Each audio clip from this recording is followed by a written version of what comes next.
Welcome to Wait, Ask Me Another. While answers and advice often appear as the best solutions to ease our suffering, curiosity is truly the cure for all things that ail us. It is the one remedy others will openly accept, and once they start to experience its impact, they will stop you and request, "Wait, ask me another." Welcome, everyone, to Wait, Ask Me Another. This is the podcast where we just look at the questions of life and work. And we consider the fact that if we approach them a little differently, people might actually say, wait, ask me another. So I'm Terza and this is Jenny, and we are so excited to be with you today and get started in today's awesome topic. What is that awesome topic, Jenny? The topic is, why not me? Why not me? I have said this a lot in my life. Like, you look at someone and they're doing so well. This is like the story of our Instagram culture, right? Why not me? Why does that person get that and not me? Uh, yeah, you see all these highlight reels of all these people, and you think that's what they did. And then you think about all the work you put into something, and you do sit in that question of why them? Why not me? And it makes me think of the story of the gentleman that he goes to this, I think that's like a book signing or something of this famous author. And at the end of the book signing, he invites anybody to stand up and ask a question. And so this guy stands up and says, "I want to know why you get to stand there and travel the world and get all these accolades for your efforts when I have done the exact same work. I write the same kind of books. I do the same kind of research. I put all this effort into this. And you stand there and I sit in the audience. Mm. And do you have any advice for me? However, what I don't want you to tell me, because everybody tells me this, is just persevere." And so the author pauses for a moment and thinks, and then responds to him and says, "Quit, walk away." And he is the person in the audience is just dumbfounded that he would actually tell him to quit this. And then he goes on and he says, if it's not meant to be, it's not meant to be. And maybe you will make room for something else, something that has more meaning, that gives you what you're looking for, that fuels something that you thought writing did for you, but maybe it doesn't. And in a few years, if you realize that you miss it so much and that you need to go back to that, he goes, then all I can say to you is persevere. Hmm. I love that story. It's been a long time since I heard it. And the thing that just struck me while you were talking about it was A, the unconventional advice, of course, to quit, but B, the fact that when we ask, why not me? And we look at that person's outcomes, we reduce ourselves and the other person to their outcomes. Mm. So I think about if that person did quit, that other author did quit, and then in 2 years was just like, I need this. Then he'd get to rediscover all the things about it that fuel him. Because right now he has just reduced it to that one outcome of standing on a stage and having book signings, etc. That's all that this is. And it doesn't matter if I put ideas into the world. It doesn't matter if I brought joy to one reader. It doesn't matter if, I get fulfilled in any other way, because I can only see that one outcome. Yeah, he's tied to a measurement that maybe isn't his measurement. Yeah. Yeah. And I think it So, goes, sorry, Teresa, okay, go ahead. but I think it goes to the points that we want to explore is really when people sit in this question of why not me, where are you putting your, or I'm going to change that question. How are you putting your formula together? Yes. Yeah. And in And so many ways, it is a formula, right? We create a x plus y minus z equals. yeah. Yeah. And did you borrow the formula? Is it really not your formula? I went to, I couldn't even remember the book and I had to go online yesterday and find it, but it was that Outliers book. Yes. Uh-huh. And in that book, the author talks about that, what makes high achievers different than others. And there was a number of that they spent 10,000 hours working on their craft. And I look at so many times people want this. They want the outcome. They want to be on stage. They want the book signing. They want whatever it is they're looking at that outcome, but they don't look at how many hours do I have to put in this to make this possible. And I'm a little bit of a fan of Mark Manson, but when he first began writing his blog posts, he talked about how willing are you to eat the shit sandwich? Hmm. And a lot of people aren't. Yeah. How They many empty rooms are you willing to to talk to, right? Mhm. Yeah, yeah. So I think it is about that person piece. What is your makeup that causes you to persevere? Hmm. Also, what is your path? Who's on your path? What avenues are you willing to try, unwilling to try? And then your approach to all of this is there a defined way of getting this, and there, or can it show up in many different ways? Right. Can your formula change? Hmm. Right. I want to dig into this a little bit. I find it really fascinating because for person, we tend to lock in as if we are a singular entity that will never change. And I think it's because as much as we can say that change is a good thing, we really dread seeming wishy-washy or like we don't know what we're doing. And so to answer who I am, it's that I have to say, um, here's who I know, right?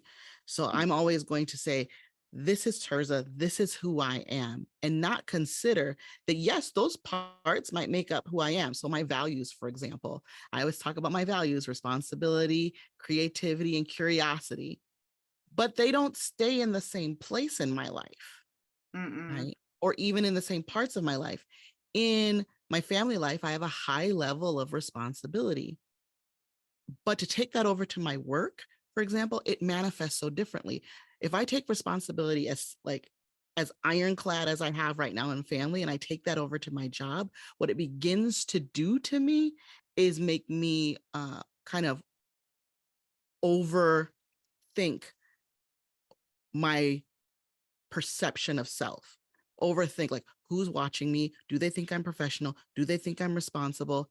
And it actually reduces my ability to do my work. So I go to work now with a very high level of curiosity, right? Mm. So when you think about the person part and who you are, how are the parts of you playing together? Mm. And how are they playing in relation to what it is that you want to do? The path, oh my gosh, Jenny, you mentioned it. We borrow other people's paths. We Mhm. go to the store and they're called self-help books. Now, I'm not saying that self-help books are bad. What I am saying is that you have to look at it and say, okay, can I hold this with an open hand, not a tight fist? Can I try? But can I also see the parts of this path that might not work for me? And is it okay if I deviate? Right. And then our approach. The reason we go is because we're looking for other approaches, but we're looking for like a singular approach that will take me directly to success. Well, sometimes we have to think of, what are all the other approaches? Do I have to have the approach all figured out? May it lead me to some different form of success? Yeah. Well, even in class yesterday, we were talking about asking better questions and this piece about the person, the path, the approach. When people are stuck in, I don't know how to move forward. I believe I want this, but I don't have proof that I can have it. I have all this external proof that other people can, Mhm. but I have nothing inside of me saying, you got this. And and a lot of times what the lazy question that people go to is, where in your past have you had a similar situation, and can we just pull information from there? And I think it is a weak question, because when you are stuck in, I can't figure this out, there is nothing in your past that looks like your present. And and so instead, we had people look at significant changes that had happened in their life and that they didn't think through consciously about them. They just happen. And Right. now going back to, what was the emotional ride that you went on? How did it impact your roles and relationships? What beliefs were disproved? What beliefs were proven? What values were honored? What values were dishonored? And then alongside of that, what stories accompanied each of these, and how did they cause you to take inaction, be in inaction versus action? Because then you have all this juicy information to say, is that part of my formula? Like, what did I learn inside of the emotions that happen? And where did I actually have to give up a role? Like you talked about, your role Mhm. at work is different than your role when you're at home. And if I want this, is, do I need to show up differently? Do I need to rearrange my values for this? Do I need to let go of a belief that this is how it has to be? Or do I need to believe something so much and I don't have that degree of belief yet? What is it? And can Right. that clue me in? Absolutely. And I love this because this is different than fake it till you make it, right? That's kind of put on a persona and do the actions to that persona. And one day you'll become that thing. But what that doesn't address, that this does, is the in between of doing the action until, Mm-hmm. because something has to pull me or move me to continue doing the actions until I feel like I can sit in this new version of who I am. And that takes a bit more understanding. And it does take something that really triggers desire. Yeah. Otherwise, we go back to the same old thing. And then we think that the path didn't work. So we go buy another book or we sign up for another conference. If you haven't noticed, Jenny and I are essentially convinced that there are enough people in the world to coach. And that when we're with a client, our job is to like coach them out of needing us. Right? That the person will build enough resilience to be able to start considering these questions for themselves and build the ability to look at the world differently so they can maneuver differently in it. So they're not the ones sitting back constantly asking, why not me? Mm. So I was just listening the other day to a gentleman. I think he was vibing off of Atomic Habits, but he was talking about friction Mm-hmm. and how part of this is, once we realize that we have this desire, how do we keep it from becoming wishful thinking? How do we keep it from just staying our daydream?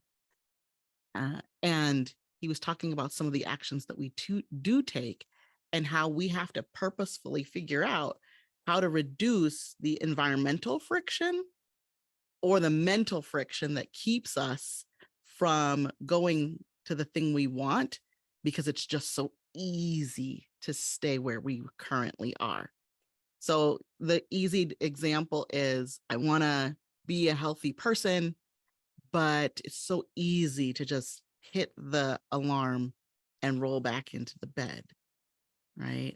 And so he talked about reducing that friction between, and his examples were both environmental, right? So could be as drastic as I'm going to sleep in my workout clothes. Mhm. Right? So all I have to do is get up and put my feet in these shoes. The sneakers are right there. The keys are right there. It could be that, but also mentally to say, this is who I want to become. What does that impact?